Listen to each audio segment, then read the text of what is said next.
Magandang gabi mga ka-amazing. Welcome back dito sa ating YouTube channel. Ako ang inyong tagapagkwento mula sa Amazing AI TV Fusion and Tagalog Stories. Ngayong gabi, isang kwento ng kilabot, misteryo at katotohanan ang ating tatalakayin. Isang kwentong hindi basta-bastang kwento lang ng multo.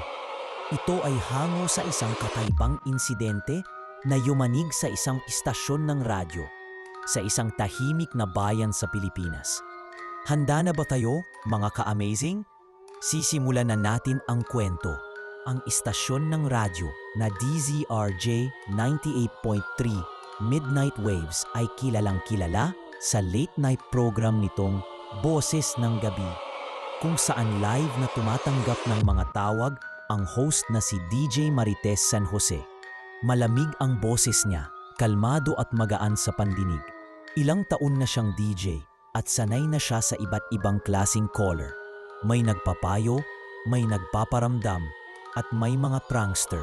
Gabi ng Huwebes, 12:30 ng hating gabi. Malamig ang hangin at umuulan ng kaunti sa bayan ng San Isidro, Quezon. Kasama sa control room si Joel, ang kanyang technician, at si Mina, ang intern na nagmamatyag sa mga incoming calls. Next caller please, ani Marites, habang pinipihit ang volume knob. Naputol ang katahimikan. Isang basag at paos na boses ng babae ang pumailan lang. Hello, DJ Marites, tulong, tulong. Umiiyak ang babae. Nasa ilalim ako ng tulay. Hindi ko alam kung bakit. Bakit ako nilunod ng asawa ko? Tumigil ang hangin. Nagkatinginan sina Joel at Mina. Si Marites, agamat sanay sa drama, ay parang kinilabutan. Miss, anong tulay? Hello? Tanong niya. Ngunit static ang linya, sabay biglang naputol. Tumingin si Joel sa screen. Walang number unknown. Walang signal trace. Mina, gusto niyong i-review agad ma'am? Tumango si Marites. Binuksan nila ang recording at muli nilang pinakinggan ang tawag. Pero sa playback, hindi boses ng umiiyak na babae ang narinig. Sa halip, parang tunog ng tubig. May mga bula, parang may humihikbi sa ilalim ng tubig at mahinang pag-ungol ng tulungan mo ako. Kinabukasan, nagtungo si Joel at Mina sa kapulisan. Ikinuwento nila ang insidente sa hepe ng pulisya ng San Isidro, si Chief Romero. Sinamahan sila sa tulay na nabanggit. Ang tulay ng Bagong Pag-asa, isang matandang tulay sa may tabing baryo sa pagitan ng dalawang bayan. Kilala ito sa mga kwentong may nalunod na bata noon, pero wala pang matibay na ulat kamakailan. Pagdating nila doon, may mabahong amoy. Isang pulis ang sumigaw, "Sir, may bangkay po rito sa ilalim." Bumaba ang mga pulis. Sa pagitan ng mga bato at putik, may natagpo ang bangkay ng babae, balot sa sako. Kulubot na ang balat, nangingitim at namamaga. Sa kanyang kamay, may nakaipit pang piraso ng putol na tali. Napatakip ng bibig si Marites. Yan ang boses na tumawag sa akin kagabi. Sa morgue, kinilala ang bangkay bilang si Elena Marie de la Paz, 20 taong gulang, residente ng kalapit baryo. Nawawala siya ng mahigit 2 linggo. Ayon sa chismis sa lugar nila, siya raw ay may asawang seloso at may history ng pananakit. Ngunit habang iniimbestigahan ito ng pulisya, si DJ Marites ay nakaranas na ng mga kakaibang pangyayari. Habang naka-off ang kanyang cellphone, kusa itong magbukas at tatawag sa sariling number. Nang silipin niya ang call logs, pare-parehong number lang ang lumalabas. 0912-666-1313. Tinawagan nila ito gamit ang landline ng istasyon. Ngunit pag-dial nila, isang automated voice ang sumagot.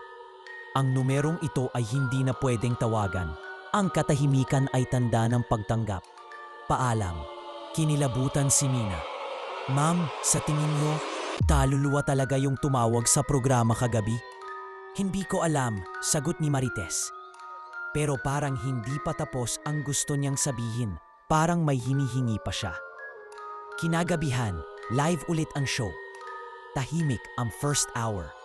Walang tumatawag. Si Marites ay tinigilan na muna ang pagbanggit tungkol sa nangyari. Ngunit eksaktong 12:30, tumunog muli ang linya. Walang pangalan, walang caller ID. Si Joel ay namutla na. Si Mina hindi na makagalaw. "Ma'am, bumalik na naman siya," bulong ni Joel. Pinindot ni Marites ang on-air button. "Hello? Nandyan ka ba?" Tumugon ang isang mahinang boses. Hindi lang ako ang nalunod. May narinig silang impit na hiyawan. Mga boses ng babae, bata at matandang lalaki nagsasalita ng sabay-sabay sa isang di maipaliwanag na lengguwahe. "Hindi lang ako ang nalunod, marami pa kami."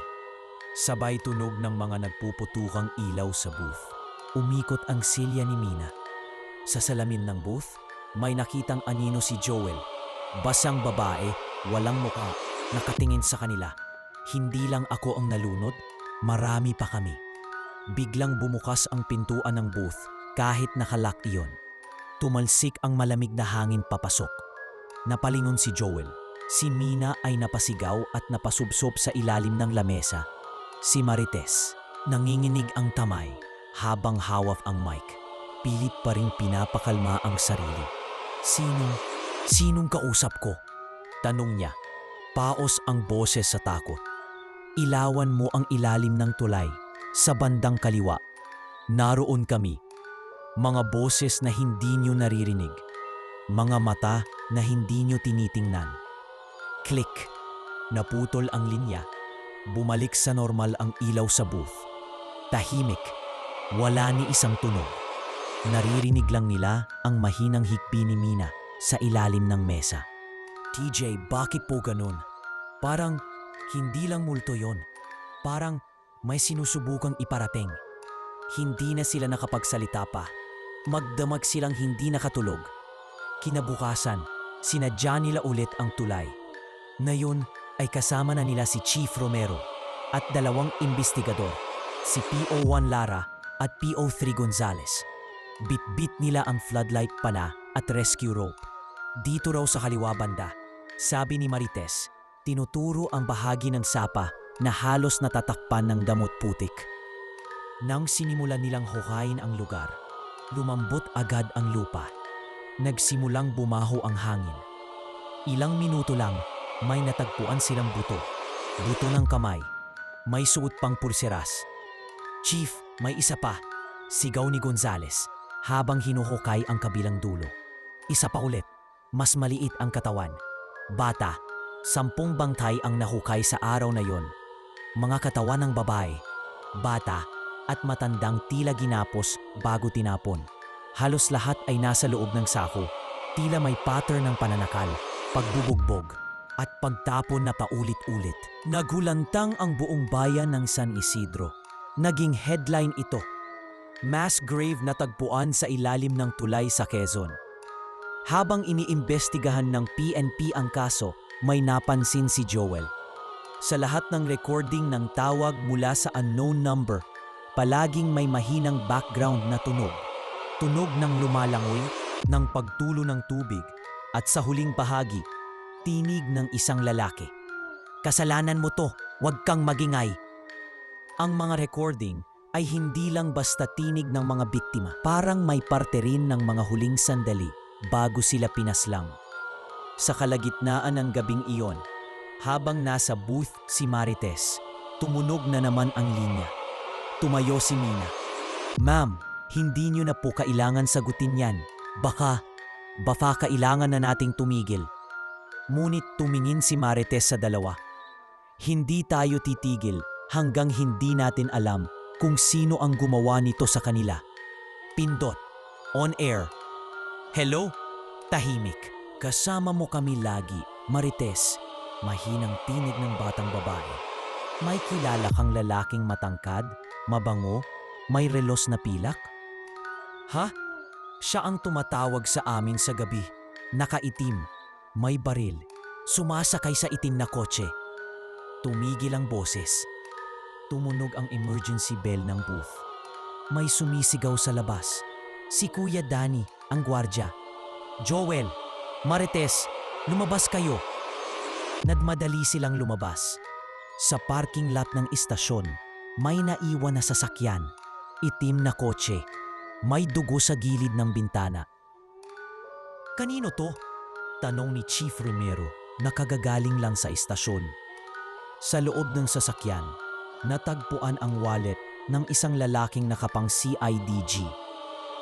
SPO2 Ramon de Luna. May picture siya ng isang babae sa wallet, si Elena Marie, ang babaeng unang tumawag sa radyo. Mag-asawa sila, bulalas ni Romero. Kinabukasan naglunsad ng imbestigasyon ang CIDG.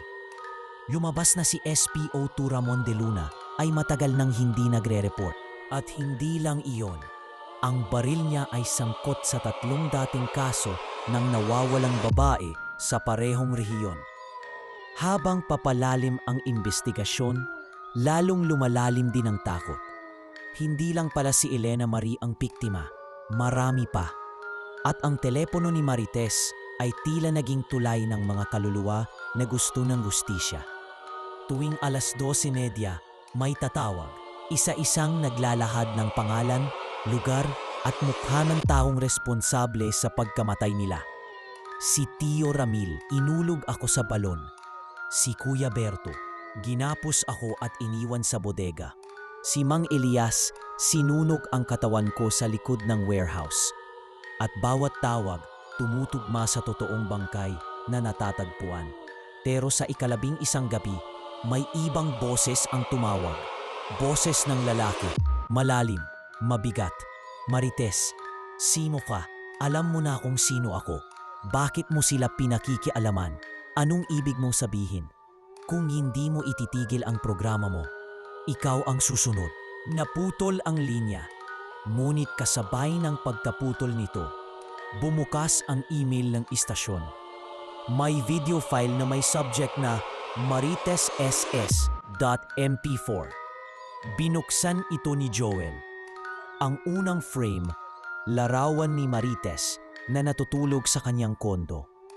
Ang sumunod, video mula sa loob ng kanyang unit. Walang CCTV sa loob. Walang ibang tao. Pero nakuha ito ng kung sino man. Sa huling bahagi ng video, habang natutulog siya, may humahaplos sa kanyang buhok. Itim ang kamay. Basa, nanginginig. Hindi mo ako kilala, Marites, pero kilala kita. Napasinghap si Joel habang pinapanood ang video sa monitor ng booth. Si Mina ay napatapit sa kanyang braso. Hindi makapaniwala sa nakita.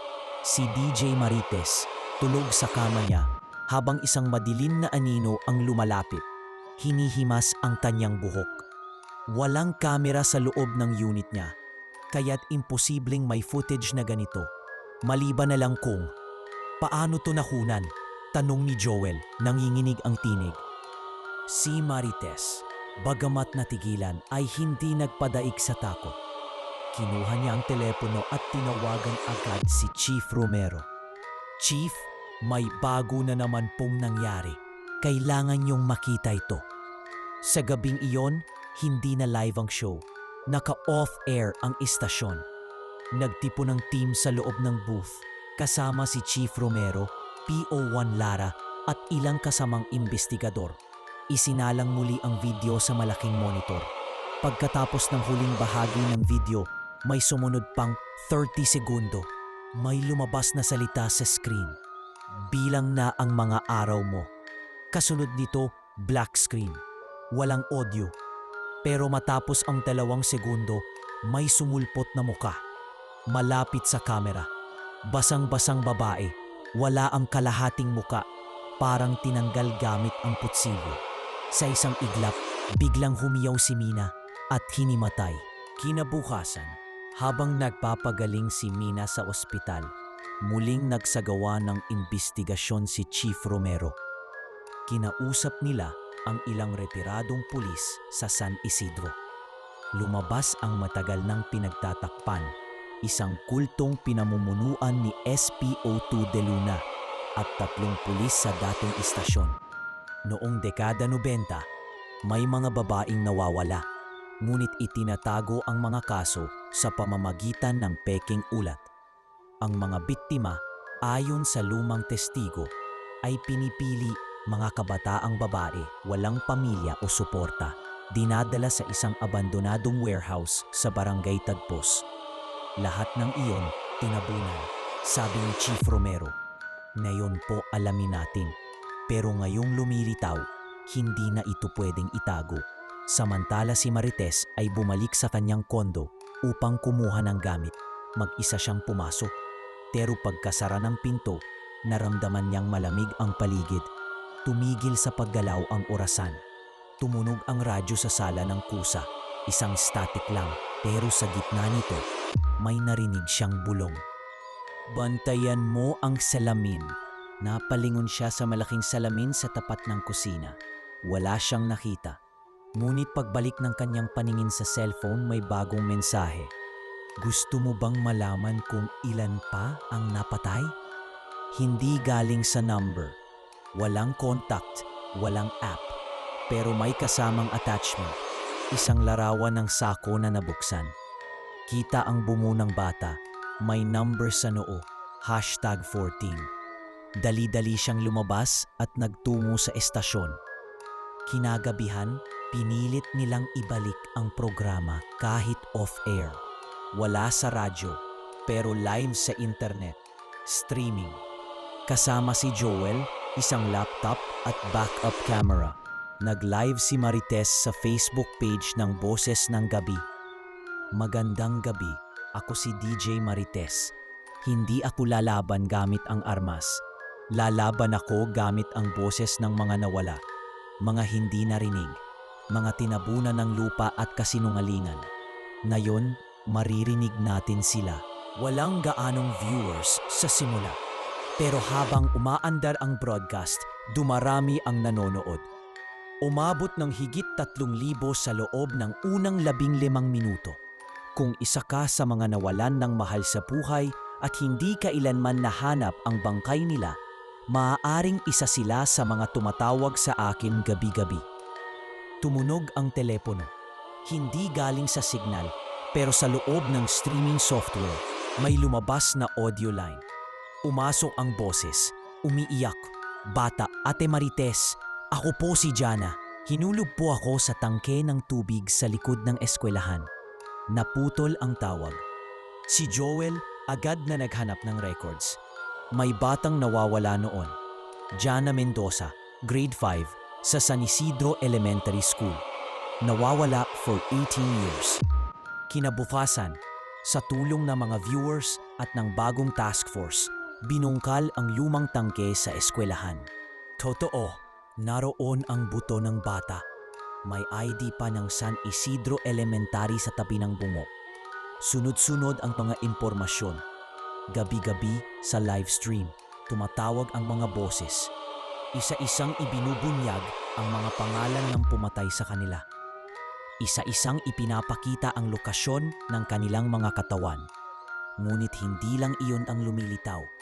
Sa bawat live stream, lumalakas ang panghihimasok ng kung anong presensya. Minsan, natitigil ang ilaw. Minsan, may nakikitang multo sa likod ni Marites habang nagsasalita. Minsan, humihinto ang video pero ang anino ay gumagalaw pa rin. Hanggang isang gabi, isang tawag ang natanggap nila. Ngunit hindi boses ng multo. Boses ng tao. Buhay. Marites, tama na. Hindi mo naiintindihan ang ginagawa mo. Sino to? Isa ako sa kanila. Isa ako sa mga natira. Hindi mo alam kung sino ang sinusubukan mong galitin. Kung isa ka sa may sala, dapat lang malaman ng lahat. Hindi lang kami ang involved. Pati ang mga hindi mo inaasahang tao. Mga nakaupo ngayon sa kapangyarihan. Mga gumamit ng ritual. Hindi lang basta pinatay ang mga iyon. May dahilan kung bakit hindi nila matahimik. Anong ibig mong sabihin? Ginamit ang dugo nila para sa isang kasunduan. Nag-freeze ang camera. Pagbalik ng feed, si Marites ay nakatulala. Sa kanyang likod, kita sa salamin ang isang anino. Matangkad, may pilak na relos at nakatingin direkta sa kanya. Marites? Marites, lumayo ka sa salamin. Si Joel ang sumigaw mula sa booth habang nakatutok ang mata sa monitor. Si Marites natigilan. Naramdaman niya ang panlalamig sa kanyang batok. Tila may hiningang dumarampi sa kanyang balat. Mabigat ang kanyang dibdib. Mabagal siyang lumingon. Pero pagharap niya sa salamin, wala namang anino. Ngunit sa screen ng kamera na nakatutok sa kanya, malinaw, may lalaking nakatayo sa likod niya. Basang-basa, walang mata, at duguan ang suot na uniforme ng pulis. Pumalikwas si Marites at tumakbo palayo sa salamin. Nabitawan niya ang mic. Nanginginig na lumapit kay Joel. Hindi na lang multo ang tumatawag, Joel. May bumabantay na sa atin. Hindi lang sila naghihigante. Parang may sinasakripisyo. Anong ibig mong sabihin? Gabi-gabi, bawat pangalan na binabanggit ng mga kaluluwa, nawawala ang isa sa mga taong binanggit sa mga lumang kaso. Parang may naglilinis ng bakas. Parang may nagtatakip sa mas malalim na sikreto. Tumunog ang telepono. Hindi naka-on-air pero gumagana. Isa na namang unknown call. Sinagot ni Joel. Hello? Bakit kayo nangihimasok? Anong ibig mong sabihin? Bawat dugo ang inalay. Hindi lang bangkay ang itinapon. Kaluluwa ang binili. Isa-isang bumabalik ang kasunduan. Sabay narinig nila ang matinis na tili ni Mina mula sa hallway ng estasyon. Tumakbo sila agad. Nakita nila si Mina sa hagig, nanginginig. Duguan ang mga palad. Nakaharap siya sa dingding. At sa puting pader, may nakasulat gamit ang dugo. Huli na ang lahat. Si Tito Ramil, bulong ni Mina. Siya ang pumatay kay Elena. Siya ang boss ni SPO2 De Luna. Siya ang nag-utos, pero hindi niya ginusto ang ginawa nila. Dahil may mas mataas pa sa kanila. Mas mataas? Tanong ni Joel. May isang matandang pari. Hindi ko alam ang pangalan, pero narinig ko ang tinig niya sa panaginip ko.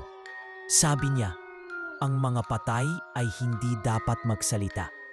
Kung bibigyan mo sila ng boses, kukunin nila ang iyo. Kinabukasan, dumiretso si Marites sa simbahan ng San Isidro, ang pinakamatandang simbahan sa lugar. Doon niya kinausap si Father Ireneo, ang bagong kura paroko tungkol sa lumang kasaysayan ng lugar. May itinatagong kasaysayan ang simbahan, sabi ng pari. Noong panahon ng giyera, ginawang taguan ng sundalo ang simbahan. Maraming kababaihan ang dinukot at ikinulong sa ilalim ng lupa. Doon sila pinatay at hindi na inilibing ng maayos. Sinemento ang sahig at ginawang altar.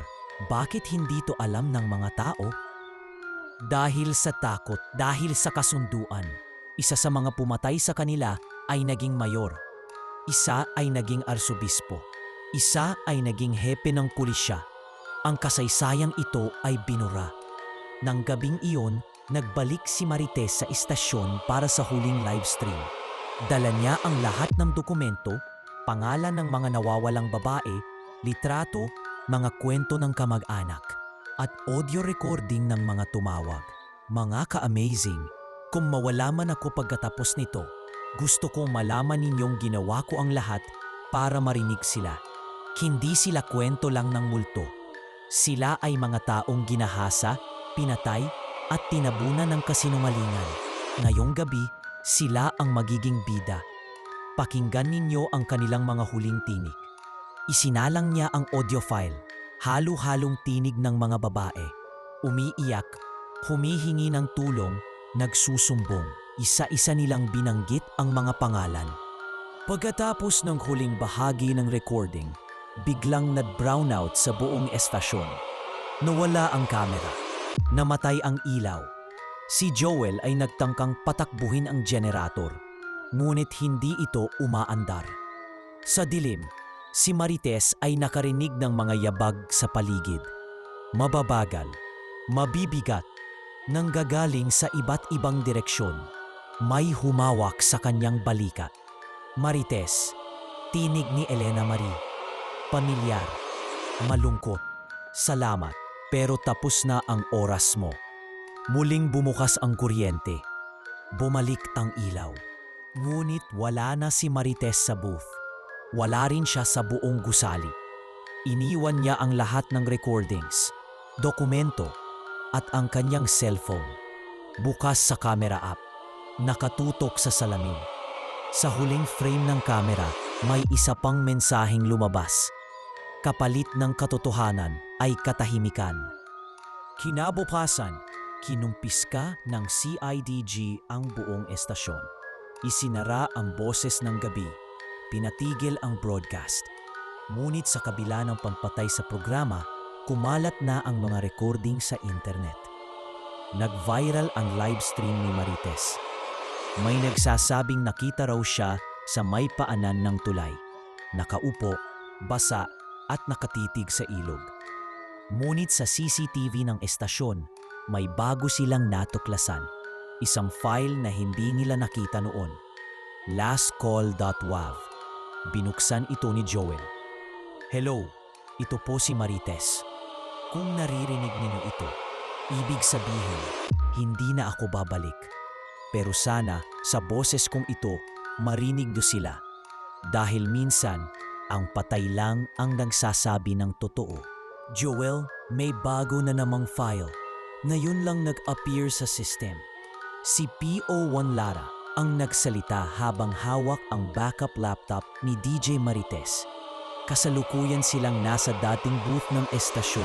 Nakatambak na ang mga kagamitan sa gilid. At may pangkat ng IT forensic team na sinusubukang i-retrieve ang lahat ng data mula sa mga hard drive. Sa loob ng isang folder na dating naka-encrypt, lumitaw ang isang bagong video file na may pamagat, For the next DJ.mp4. Inuksan nila ang file. Muling sumambulat ang imahe ni DJ Marites. Nakaupo siya sa booth, may luha sa mga mata, pero buo ang boses. Sa likod niya nangingitim ang pader, hindi dahil sa dumi, kundi dahil sa aninong unti-unting kumakain sa liwanag. Kung may makahanap nito, wika niya, may bagong biktima at siya'y buhay pa. Pinakita niya ang isang envelope. Sa loob nito, may larawan ng isang babaeng nagngangalang Rina Bayani, 19 anyos, estudyante sa San Isidro College, nawawala ng 3 araw. Ayon sa tala, ang huling lokasyon ni Rina ay sa may kalapit na konbento, ang lumang bahay ng Sta Clara, isang abandonadong konbento na matagal nang sinasabing haunted. Pinapakita nila sa akin sa panaginip, dagdag ni Marites. Naririnig ko ang sigaw niyang gabi-gabi. Buhay pa siya, pero hindi na magtatagal. Biglang tumigil ang video. Nag-freeze ang mukha ni Marites. Nakadilat, parang sumisigaw, pero walang tunog. Mula sa speaker tumunog ang audio ng isang babaeng umiiyak. Tulungan mo ako. Nagkatinginan si Joel at PO1 Lara. Walang nag-utos, pero alam nila ang dapat gawin. Kinabukasan, pinuntahan ng grupo ang lumang bahay ng Sta Clara.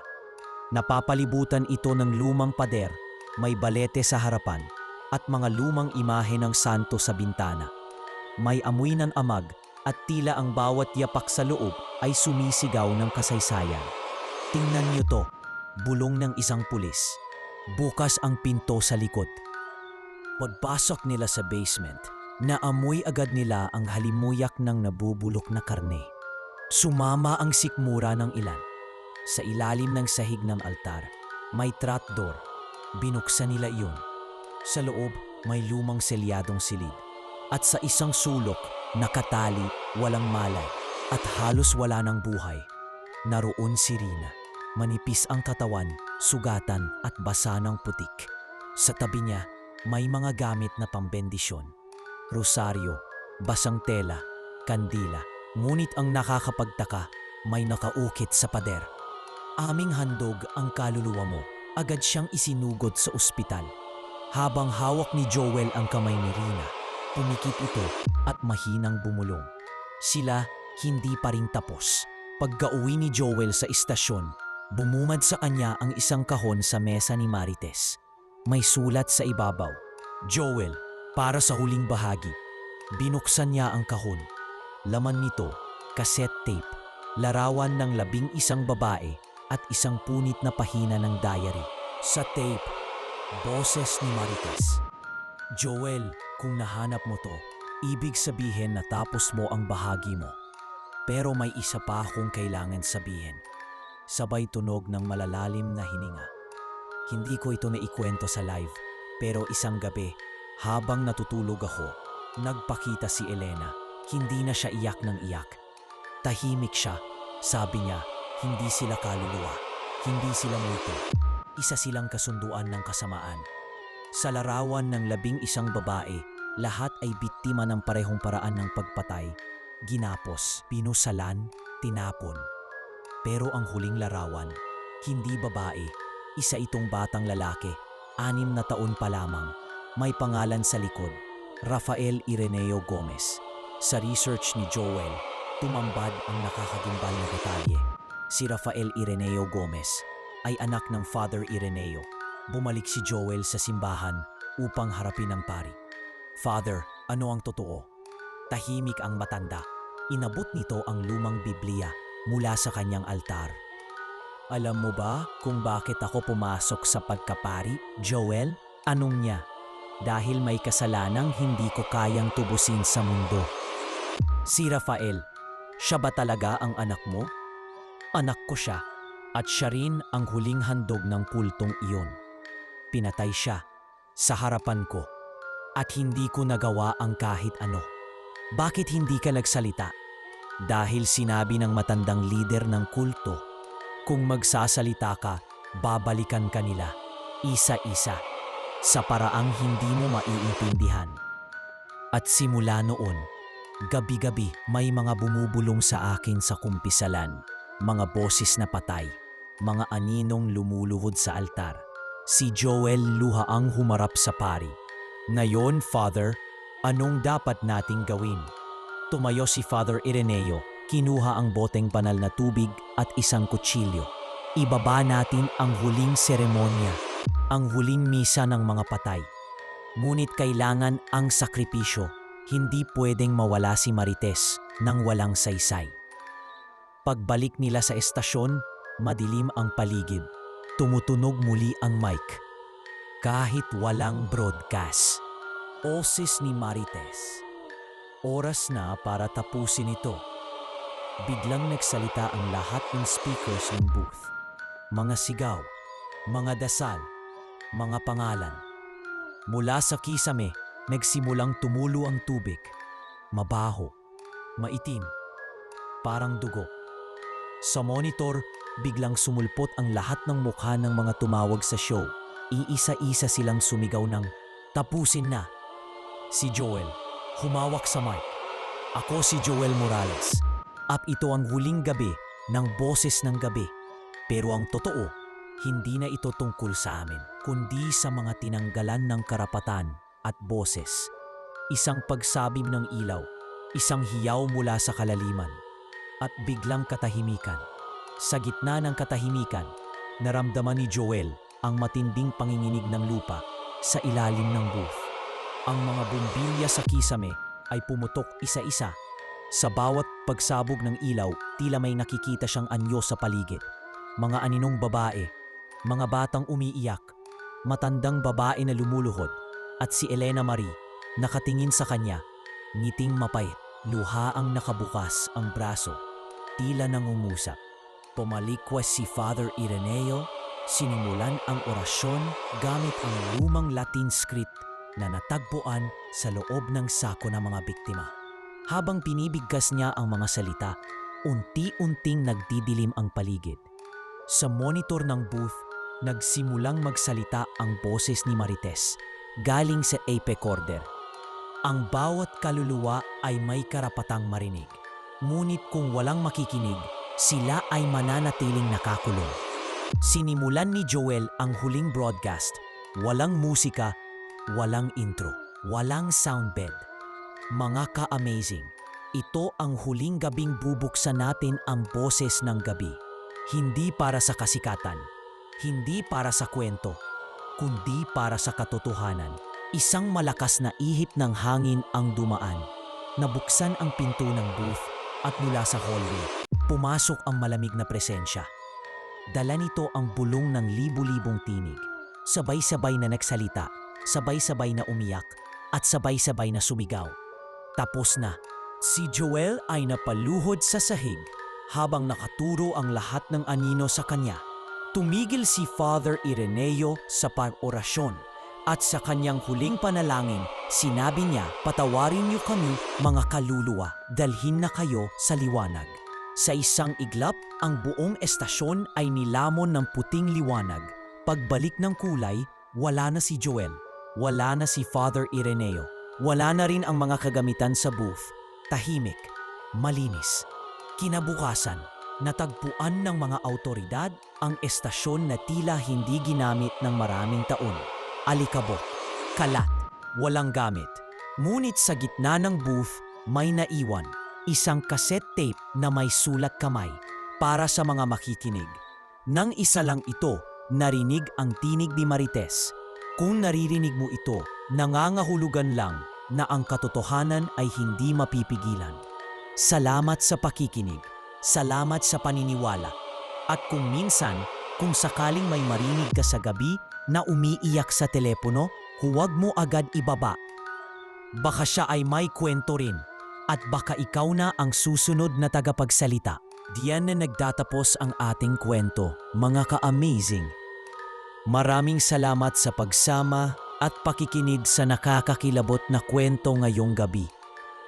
Huwag niyong kalimutang i-like, i-share, mag-comment at mag-subscribe dito sa ating YouTube channel, ang Amazing AI TV Fusion and Tagalog Stories. Hanggang sa susunod nating kakatakutan, mga ka-amazing. Paalam. At ingat sa bawat tawag na iyong sasagutin.